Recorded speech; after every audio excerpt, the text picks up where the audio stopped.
Hey guys, I'm Marisa Rothman at Marisa Rothman, I'm Danielle at Danielle TBD. and this is our podcast, We Have Thoughts. And today we have actually broken out of our Netflix-induced haze of a bubble to talk Very about. true. It is very true to talk about the fourth season installment, 15-episode pod of shenanigans, whatever you'd like to call it, of Arrested Development. And when I say we broke out of our Netflix-induced haze of a bubble, I'm actually not kidding. Like, I finished watching those 15 episodes, and I was like, what just happened? Like, it was one of those things where I finished, and I watched them all in one day. And I did write about this a little bit. I watched them all in one day. And, like, I felt like I had just run a marathon, which is a weird feeling, because I do TV marathons all the time. Like, But you don't usually do it with things you haven't seen before. yes, it's not normally 15 episodes. I can watch, 3, 4, 5 episodes, 6, 7 episodes of a new show in a row. It's normally not 15 episodes, and it's also, it's a weird thing where when I was watching the episodes, I was very aware that it was all interconnected, and I was talking to a friend who I was watching with. I'm like, at one point, I'm like, we have not seen Joe, but we've seen the setup for this, and this. So this is all going to come to play, I'm guessing, in his episode. So it was really weird to watch it that way, because I wasn't just watching it as a passive viewer. I was very much watching it as, an amateur detective.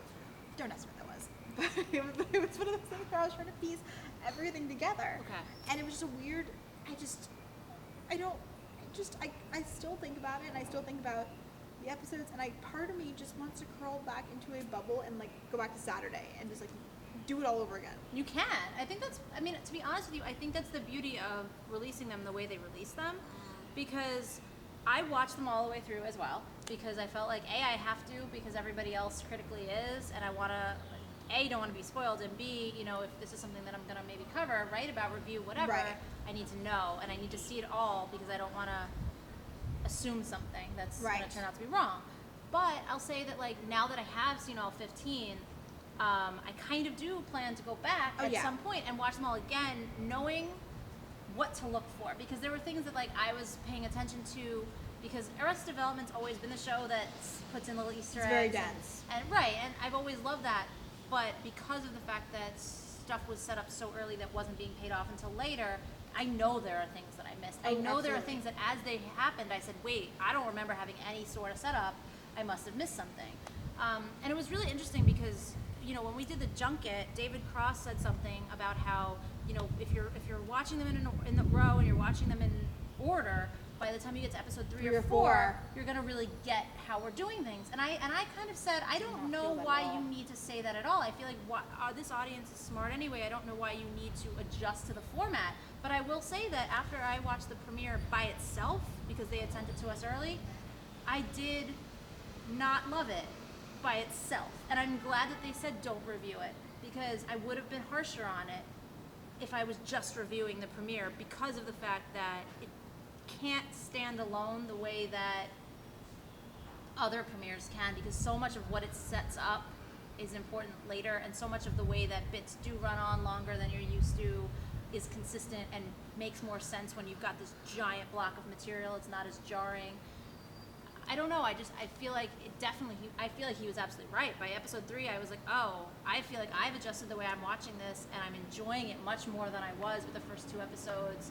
And I feel like it's not the same exact show. They're definitely doing something different here. Right. But I really like what they're doing, because it is different and it is risky and it is, a new step in their storytelling. I do think there are some of their callback bits that were only used for callbacks, and I was like, all right, that felt a little cheap. But overall, there was so much that when I started putting the pieces together, and I started assuming certain things were going certain places, and assuming that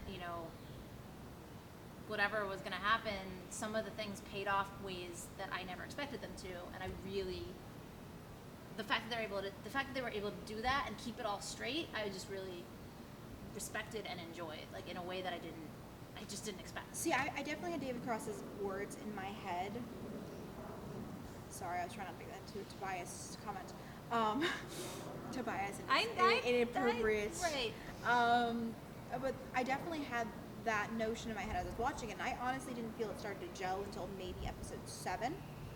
Like, I felt like it took until after the second George Sr. episode to actually start to have, I think it was the first Job episode where things started to cohesively feel like, okay, I kind of see what they're trying to do. Like, it was able to adjust to the format by fairly early on, and like, was not able to see the premiere early because of the very, very, very special and then unhelpful press room screening for the Netflix thing. Yeah, but I almost feel like it's an advantage if you didn't. I mean, because like I said, if you watched it by itself, like it was very jarring standing alone. Though I mean, I'm not saying it wasn't. I can definitely see that, and it's one of those things where I probably would have been even more. But it's like I also heard from virtually everyone that it's not good.